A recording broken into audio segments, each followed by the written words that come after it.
Hey, everybody. Good morning, good afternoon, good evening, wherever you are in the world. We are coming to you from, at least in part, from TWISP, Washington, with Dr. LaShelle Easton. Hi, Dr. Easton. Hi, Rob. Thanks for having me. Yeah. Well, you're quite an accomplished vet. So, real quick for people who will just give a super quick preview. You have, first of all, you are a Colorado trained, educated veterinarian. I am. So, Boulder, Colorado, here. Our office is in Denver. So, that's really awesome. And you are, practicing veterinarian. You've got integrative and holistic medicine under your belt, nutrition, which is rare and awesome. Probably one of the big reasons why we're talking. Acupuncture, herbal medicine, and you've got Reiki and animal communication. So you're a member of all the good things, AHVMA, all that good stuff. So let's dig into some stuff with you about. I really want to dig into how a vet with all of your education background has gravitated towards animal communication. Take me on that walk. On that walk. Okay. Well, first of all, I learned about animal communication long before I went to veterinary school. So, in a way, veterinary school was almost a pendulum swing from animal communication is too crazy and loony of a career. Let's do the opposite and go to veterinary school. So part of my going to vet school, I think, had to do with that.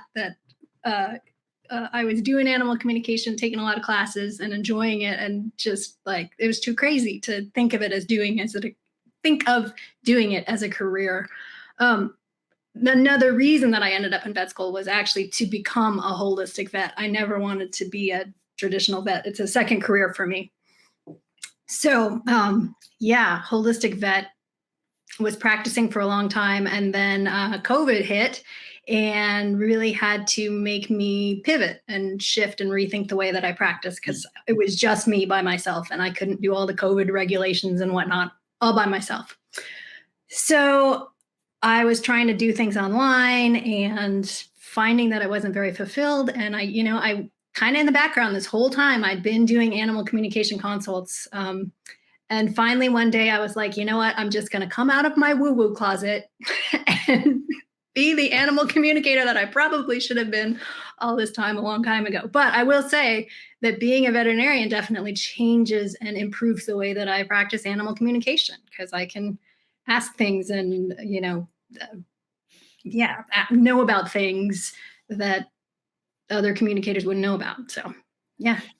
So now you're an out and proud animal communicator. I am, yes. So this is a very interesting analogy you gave, the pendulum swing, because I think everybody at least has a time in their life done something like this, whether professionally or personally in their life, this radical change. And then, it's kind of, sometimes it's in those, it's on both those extremes where you find the middle and you find where you're happiest. And some of us need to go through that to, discover who we are, So I appreciate that. And I want to ask you about the veterinary practice, how it informed your animal communication. So I won't use any names, but I've been with some really remarkable, amazing healers, veterinary healers. And, in private, I've had dinners, breakfasts, or been in a car with them and talked. And they've told me some crazy stories about how, like, these animals talk to them like crazy stories. Mm-hmm. And they're not practicing animal communication. They're not selling it. There's nothing on their shingle that says animal communicator. But they have told me, I was like, this should be a book. It's so fascinating. So tell me your experience and your story and how the veterinary work, I know you're doing that before veterinary school and stuff, but tell me how the veterinary work informed the animal communication. Hey there, this is Rob Ryan. I just want to say how much we enjoy making this content for you here. And if you are enjoying it, would you like our video down below?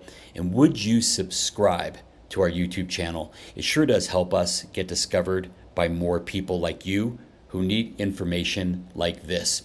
And also, down below in our description, the top link is to our trial pack. We hope you'll order one for your dog so your dog can have fermented superfoods that give them nutrition like they can't find anywhere else. Hard to get nutrients that are easily absorbed.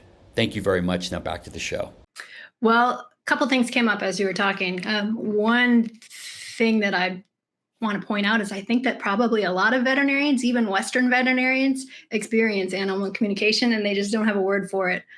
They'd probably call it gut feeling if they were to give it any credence whatsoever. So there's that.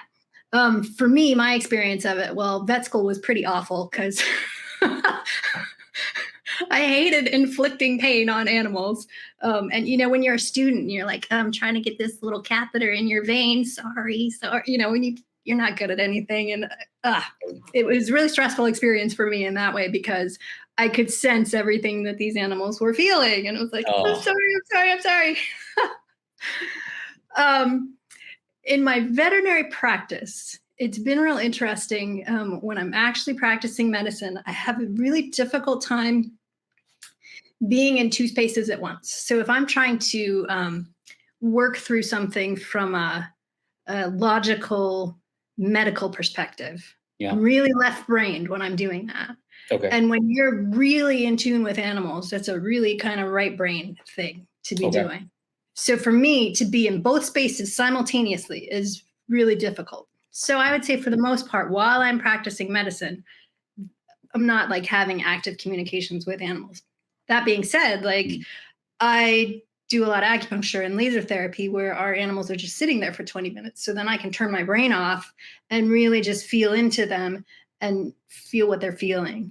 I don't think I have any real dramatic stories from actually practicing medicine and doing that simultaneously, but I would say that just intuition in practice is something that I rely on. And I think probably a lot of vets, whether they're holistic or not, do as well. Okay, so how do you know that you're right? If you're, you know, so give me a story like that where you acted on a feeling and you saw something happen in the animal and it, you know, it reinforced. I'll give you an example of a story that just happened a couple of weeks ago. And it wasn't a patient of mine. It was a patient of my classmates from vet school. She had an animal communication session with me for the first time. She was open to the idea, but she'd never done a session before. And she had a real friendly golden retriever who all of a sudden had stopped kind of interacting with her two young daughters. And before had been really friendly and kids could do anything and just kind of behavior had changed. So she wanted to know what was going on. She didn't notice anything overt when she examined the dog. And I felt into this dog and I was like, you know, something's going on with her neck on the left-hand side. And I was like, about C7, which is the seventh cervical vertebra. I'm like, you know, it could be nothing, but that's where I'm feeling it. So she left me a voicemail a couple days later. She's like, you're not going to believe this. She said, I went to do a chiropractic adjustment on my dog. And she said, and I counted and I was on the left-hand side and I went 1, I did an adjustment, nothing. 2, 3, 4, 5. When I got to number 6, that dog bolted up and left the room. Oh, whoa. Yeah. Well, did she adjust them? She did. Yeah. And what's the deal with the kids? Do you know? It was just painful. And so he was avoiding pain by not wanting to interact with the kids. And probably because the kids were hanging on his neck. Yeah, they're young kids. So yeah. Oh my gosh. All right. Well, that's very cool. So did this person, were you teaching this person how to communicate or you were doing a consult? Just doing a consult. Yep. Okay. Gotcha.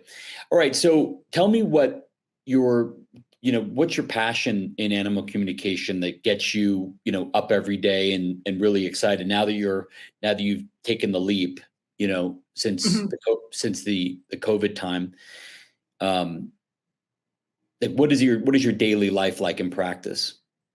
Daily life, like in practice, I usually do only about 4 consults per day, which is Because they're plenty for me. draining. They are draining. Yeah. Yeah. But the thing that I enjoy about it is that I feel like I can help people connect with their animals. And so fostering a meaningful connection with their animals, whether that's information that is coming from the animal themselves or just information that they should be getting from their vet and maybe did get from their vet, but because vet appointments are so short and they're so harried, a lot of Yeah. times you just don't hear those things. Yeah. So, I have the time and the luxury to be able to sit with someone and answer their questions and explain it, and also explain what the animal's perspective is on these things. Yeah. So, just being able to foster that connection is what really drives me. Oh, that's cool. And what are people coming to you for? I mean, most people probably are not coming to foster their connection. They probably don't know they can do that, Right. right? Like that's a benefit you're able to offer them that they may not have known about. But what are they coming to find out if something's wrong with their dog's health or Yeah, connect with sometimes it's a health question. Yeah.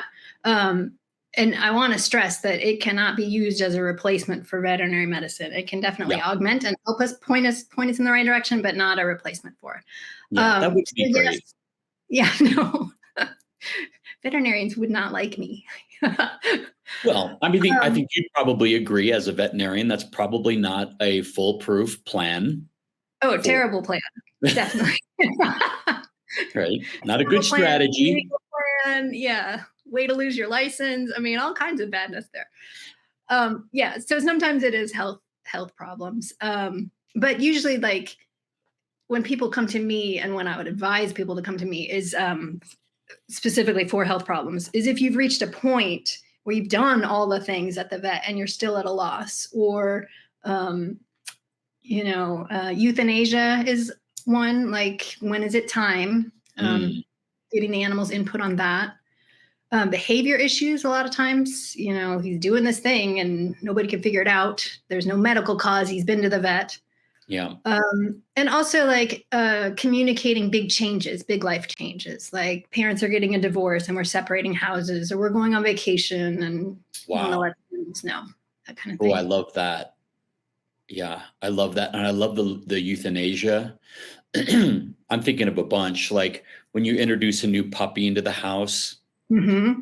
is the dog like cursing your name all the time? Or is it going, this is the best thing ever?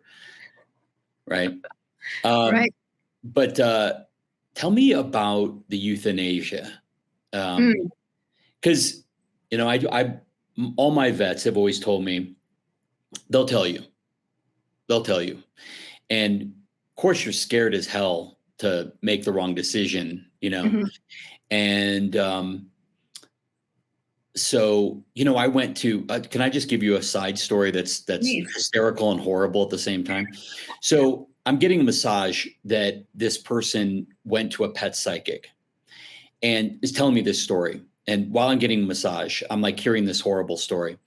And the person says, well, I went to a pet psychic and the pet psychic told me, your dog's coming through. Was your dog named, Edward?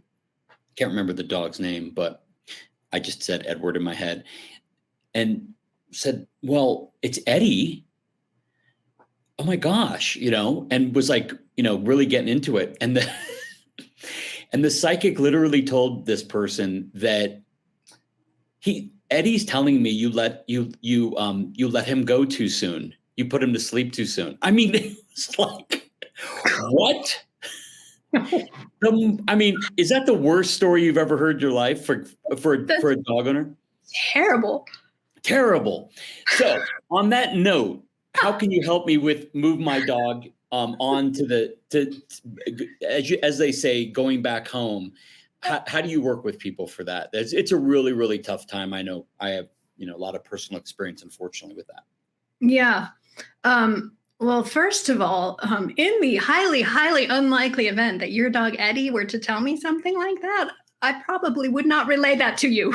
No. Well, and that makes you sane, and that makes you a good person. Yep, yep, yep. Chances are, Fire that psychic right away. chances are Eddie isn't going to come through and say that.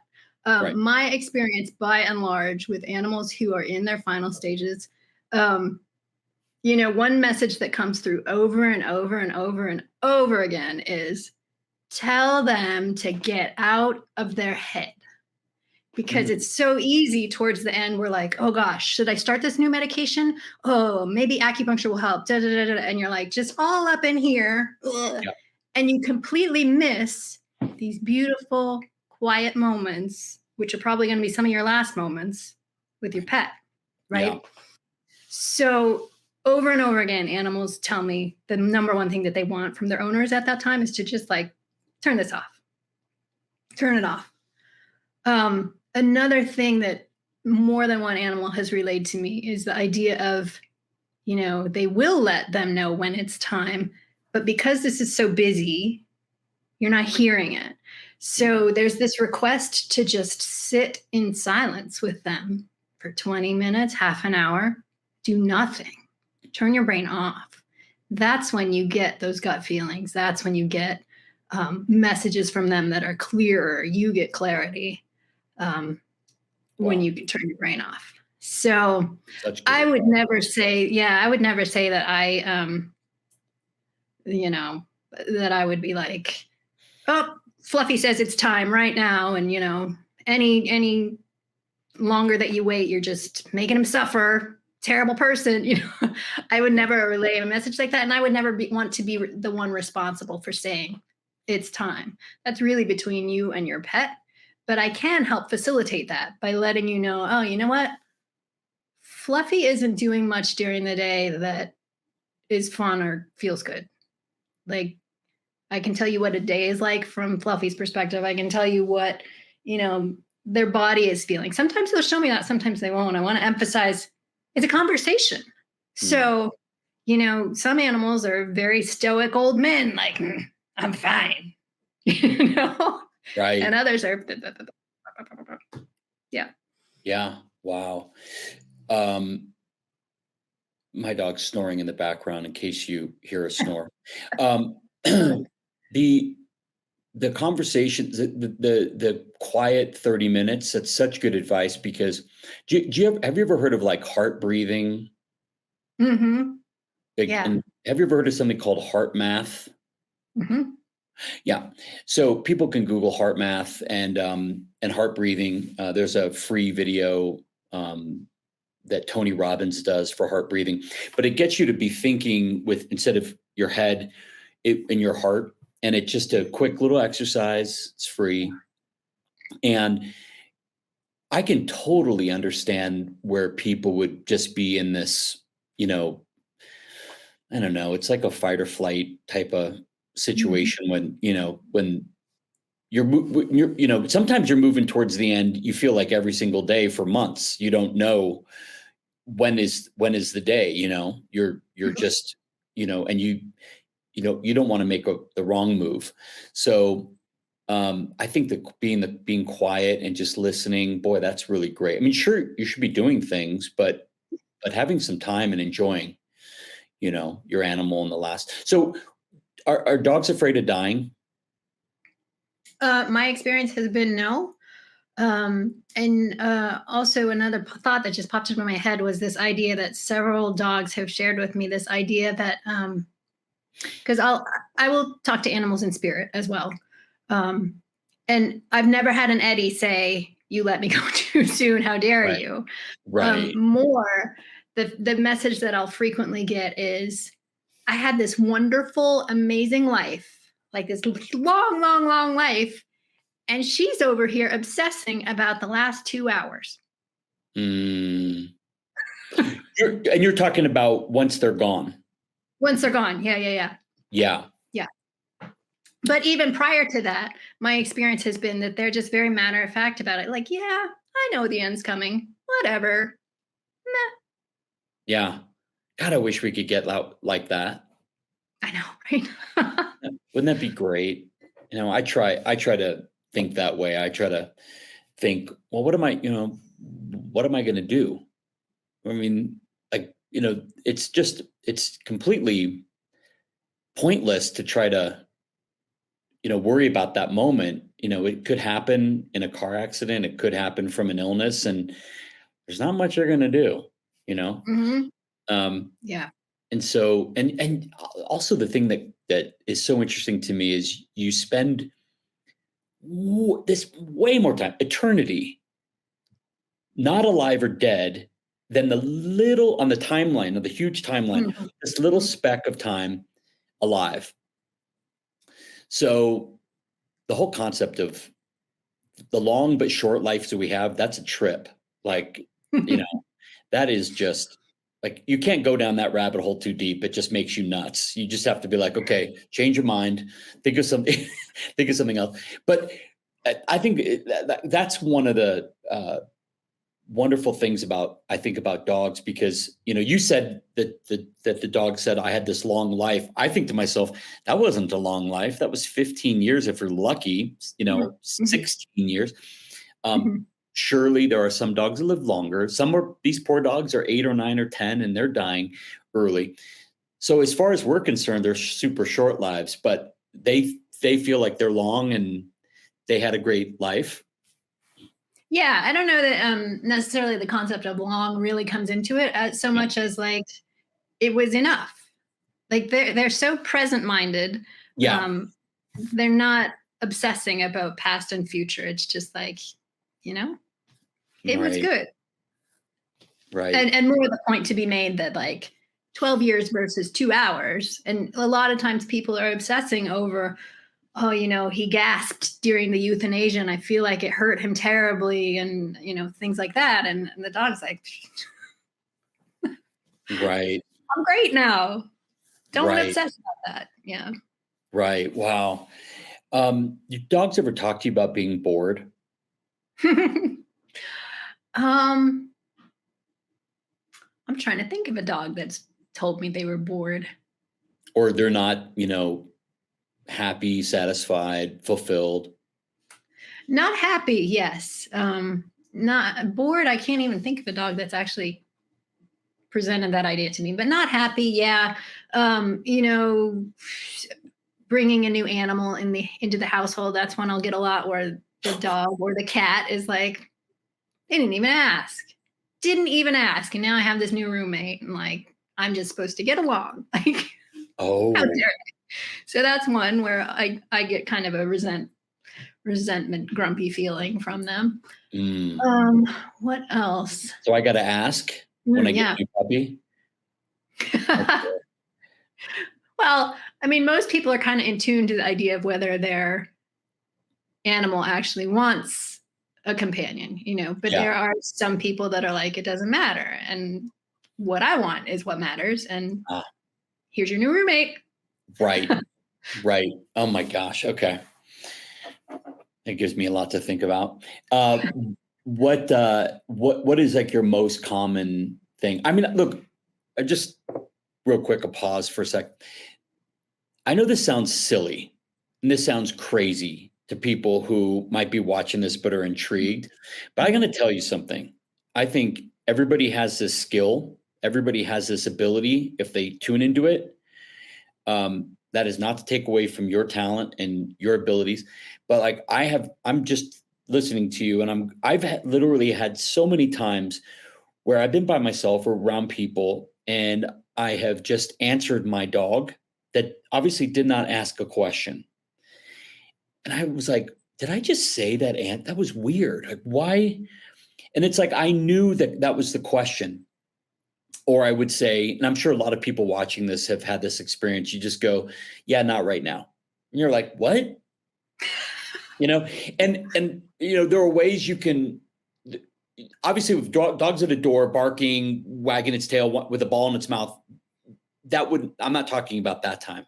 Right. I'm just talking about like there is just a weird time where you answer a question, it just like popped in your head. It was almost involuntary. It's very Mhm. weird. Is that the experience that I'm having? I would say that probably is the experience that you're having. And, for people who are listening to this and are like, yeah, this is nutso, people communicate intuitively all the time. Yes, they Like, do. talk about partners who have been together forever. They know, that they don't have to be in the same room. Same Yes. with like mothers waking in the middle of the night because they sense that their child is in distress. There's hundreds and thousands of cases of that happening. People Yes. communicate intuitively all the time, all the time. Yep. Yep. And these crazy experiments, you can Google all these crazy studies of dogs that know you're coming home. Mhm. There's I mean, that's been proven. That is crazy sauce. I mean, that's just like, that is so awesomely freaky. Um, I mean, do you have any insight into that? Like where somebody like, is coming home, or they have like a video in their house and they can see the dog like going to the door and sitting and sniffing, like way before the dog can hear the car, Mhm. Yeah, you know? because they're better receptors than we are. Um, it's because we're so much in our heads all the time. There's so much junk competing for our attention. It's easy not to hear them. They're not there most of the time. They're just very, grounded and centered and present. Not all animals, but a lot of them. And Yeah. so when they sense a change in our thought process, suddenly we might be visualizing home. They're sensing that. Yeah. Yeah. Wow. That's great. All right. So could you give me like top 3 reasons that somebody would want to contact you for this kind of work? Top 3. I'd go with a behavior issue. Mm, Trying to get a message to their dog, about some major life change that's happening. mm, And medical related, whether that's euthanasia or, trying to find what's going on. mm-hmm. Okay, cool. Yeah, I guess the euthanasia part, you could, it would be helpful to, um, know if there's anything in between, or, pain or things like that, that you wonder, is my dog suffering? Am I keeping them alive too long? At what cost? All of that. Um, Yeah, gosh, I'm just thinking about so many different applications for this, and just to gather data, and I imagine that even just a consult with you helps people get out of their head a little bit, and just the exercise of working with you is having them tune in and like hone in on something else instead of all this, Mm-hmm. you should do this, you should do this, rush them to this vet, this, That's wow, true. And yeah, I'll say too that a lot of times people who are kind of more intuitive, which tend to be the type of people who contact me, right? Because they're more open to the idea. People who tend to be more intuitive also will say, you know what? I was pretty sure he was telling me that, but I just didn't trust it. And I hear that a lot, a lot, where the dog is like, she totally gets it. She just doesn't believe that she gets it. Like they yeah, know. Yeah. wow. So That's so interesting. So, how do you offer this? Do you offer it only in person, by Zoom? How do you do it? I do a phone consult, so there's no camera because a lot of times my eyes are just closed, which isn't very exciting to watch on Zoom, right? Okay. So, or I'm staring at your animal's photograph, so that's what I'm doing. So I'll just do a phone consult. So you can be anywhere in the world, and I have your animal's photograph. The animal doesn't need to be in the room. The animal doesn't need to be in the same place you are because it's all being done intuitively. Hmm. There are some communicators that only work from a photo and they don't interact with the owner in real time at all. I prefer to interact with the owner in real time because you'll think of things that you forgot to ask, or Hmm. conversations are fluid things. And if I'm just going in and asking somebody a list of questions, they might. What if they're an introvert and they're just kind of like, well, that's my 5 questions. Yeah, no. So I'll ask the question that probably people are asking themselves right now. Okay, well, that doesn't make sense to me that you can work from a picture and not see the animal, put your hands on the animal. So why do we think that being in proximity or our hands on the animal is required to do this work versus a picture? So explain to me how the picture works. The picture helps me know what animal to tune into. I have done communications where I didn't know what the animal looked like. In fact, let me tell you a little story. When I was in veterinary school, it was my senior year, and my husband passed away during my senior year. So the only reason that that's relevant to this story is that it was about a month later, and I was basically sitting at home feeling sorry for myself and hating life. And a classmate of mine who knew that I did animal communication, she calls me up and she goes, "Look, I'm really sorry to have to ask you this, but a dog escaped from the school, and this student who was holding the leash, she's frantic, and we're all looking for it, and we have no idea which way it went." And so all she told me about this dog is that it was German Shepherd. And she's like, "Can you tune into it?" And there's part of me that was like, don't you realize I'm grieving? I can't do this now. But like, that's also when you're very, very open when you're grieving. And your emotions. Yeah. So I tune into any dog that's a German Shepherd on the run. I can at least picture the area because that's where I was going to school. And I said, you know what? He feels like he is on the south side of Drake Road, and he is heading east, and he is just about to turn into a neighborhood, and he's very wary of people. Like he doesn't want to, like anytime he sees a person, he's the other way. So half an hour later, she calls me up and she says, "You're never going to believe where we found this dog." And it was right where I had seen this dog, south side of Drake Road, headed east, right along the neighborhoods there. And that was without a picture. So I don't know that a picture is a prerequisite, but it's certainly helpful to know that I'm tuning into the correct animal, versus some random other German Shepherd that might have been running along outside the vet. Yeah. Wow. Well, it occurs to me also that the FBI uses these folks that have this intuition to locate missing people. And I mean, there's all kinds of documentation about that, isn't there? Yeah. Yeah. I mean, this is crazy stuff. I mean, just like what's crazy about it is not that it exists. It's that there's probably so many weird powers that we have that we're so, the more I work in the realm of the microbiome, the gut, there's some crazy, crazy stuff going on there. And it is far out there, to use the John Denver term, far out, for those of us who know who John Denver is. But it's like borderline kookiness, the magic that happens. And it's just really, to have the reverence for nature and, the universe, the planet. I mean, there's some things that nobody understands. They just are, they just work. And, I think this is one of those realms, and this isn't like, this is beyond nonverbal communication. This is just like energy, right? I mean, is that how you'd phrase it? It's energy, or? Yeah, I mean, I'm sure that it travels by means of energy. I would call it intuitive. Like, I think intuitive is a really good word for it. And it's one that people can understand because you just kind of know stuff. And how you get those knowings, that really varies from person to person.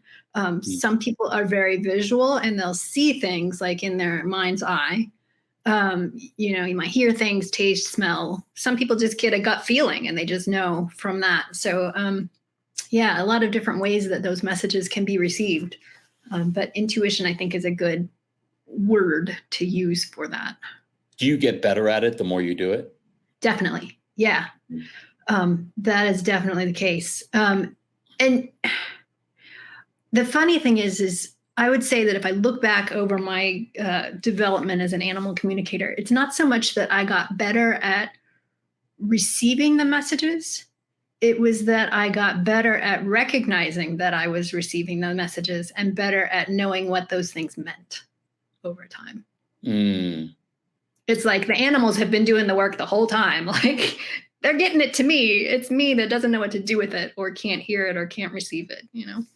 Wow. Yeah.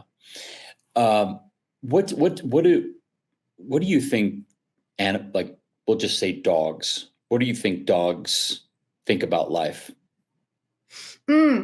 That's a good question. And this is actually from your work. Yeah, this is a good thing for people to think about, because a lot of times when people try to communicate with their own animals, they get really disappointed because they're like, oh, I don't feel like he's talking to me. And I feel like that's because they're expecting the dog or the cat or whomever to talk like a human. Like a dog would not have the kind of conversation that you and I are having right now. This is just too, like, it's, even though I feel like we're both being heart-centered about it, it's still like cerebral. Yeah. Whereas, a dog is going to experience the same thing and just be like, yeah, this is nice.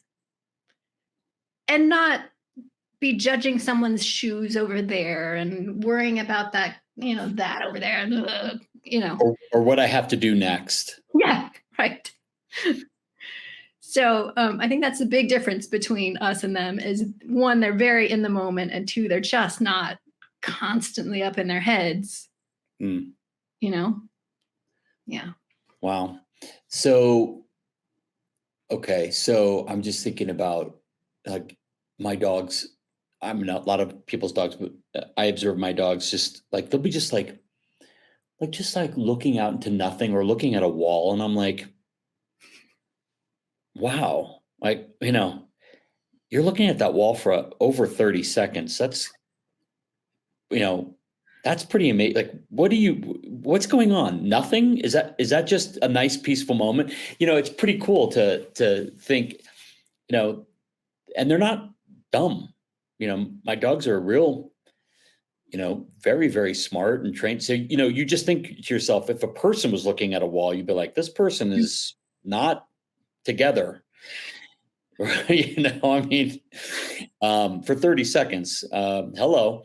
But, dogs, I mean, what would you say if you just observed a dog looking at a wall, besides saying that they're in the moment? I mean, would you just say, I think that it's going to vary from dog to dog. So I think there are some dogs who, I will demonstrate, looking out the window, could do the same thing with a wall. Okay. And be totally fine with that. I think that they are sensitive to sights, sounds, smells that we just don't even realize are happening. So there could actually be something going on beyond that wall. And suddenly we're like, do I need to pay attention to what's going on behind that wall? So there's that aspect of it. A lot of times when owners see that, they're convinced that like some spirit is there that their dog is seeing and no one else can see. I think that probably happens too, but good. Well, and also like, behind that wall, there are wires and electrical signals that are going through. And I think about that stuff all the time. Like, what are you picking up on? You're just this highly sensitive, instrument. Yeah. And, is this a vibe that you don't like? So also that you brought up something that I feel really bad about for all of us. It's this idea that we don't have the ability to comprehend what we don't know. And we have to always be sure about something and be sure that we're sure of something. And, we're missing so way more than we have a handle on. And, I mean, if you look at a pie chart, somebody showed me a pie chart one time, and it was like this thin sliver of what you know, and the rest of it is what you don't know. But how do you know you don't know that stuff? Mm. And so actually it was a sliver of what you know and a tiny sliver of what you don't know, and the rest of it is you don't know what you don't know. Yeah. So I think that I was thinking about our customers at Gussy's Gut. I was thinking about all the other companies, dog food companies, that supplement companies that get customers coming to them to address issues, and everybody's so sure that they have got the right questions, let alone answers. But you might not even have the right questions. So we see this all the time because we come very objectively as a company to answer a question, and we'll, a lot of times the answer we want to give that we can't because it's difficult. It seems too harsh for people. Is, well, how are you so sure that this is the issue, or how are you so sure this is the question? Because then people become defensive, and that's not our intention. Our intention is, we're here for the animal, ultimately. And so talk to me as a vet about that, and, all your modalities and communicator, that piece of the human piece that we all, we're all so flawed that way. The thing that comes to mind is this idea of people who are veterinarians. There are some who are certain they are right, and they get really grumpy if you try to tell them that they are wrong, or that there could be something else out there, or there's other possibilities. So I would say that the mark of a good vet, a mark of a good scientist, is showing that they're open to the idea that they don't know anything. I definitely don't feel like I know anything. I may know a little bit more about some things to do with animals than most people. Great. But there's no way I'm going to know everything, and constantly learning. So I'd be very careful of somebody who said they knew exactly. Yeah. I would just start with the question, well, how could this person 100% know this? Yeah. That's actually why I have a real problem with the words complete and balanced when it comes to dog diets, because that continues to change and evolve. Yeah, exactly. Yeah. But is it really evolution? I don't know. I don't mean like that it's changing, evolving. I mean that our scientific standards are changing and evolving over time, but they're still complete and balanced the whole time. Yeah. So I have a problem with that idea. And I would say with companies too, like I would be wary of any company that's like, our product will 100% cure X all the time, this kind of attitude. Yeah. Well, I mean, I can name a bunch of things that we've just learned the last 10 years about big things. Yeah. I mean, really, really big things. They used to think your appendix was nothing. You could just take it out. Who cares? It's useless. Really? And they're starting to find out it helps make probiotics in your system. Seems pretty important to me. Yeah. My point is, if you have to have your appendix out, you have to have your appendix out. But my point is, like, this was in my lifetime, and this is, in most people's lifetime, this last couple decades. And then there was, not very long, I could go on, and here I go. But, it was not that long ago where they didn't let, they said that supplementing glucosamine was not good for your dog. Well, now it's like every older dog in the world uses some form of glucosamine supplement. Anyway. So I gotta throw this in there. Okay. The most recent research says that glucosamine and chondroitin don't have a benefit when it comes to osteoarthritis, unless you give it for like 6 months. Then you might start to see a small benefit, but it's not huge compared to some of the other stuff we have.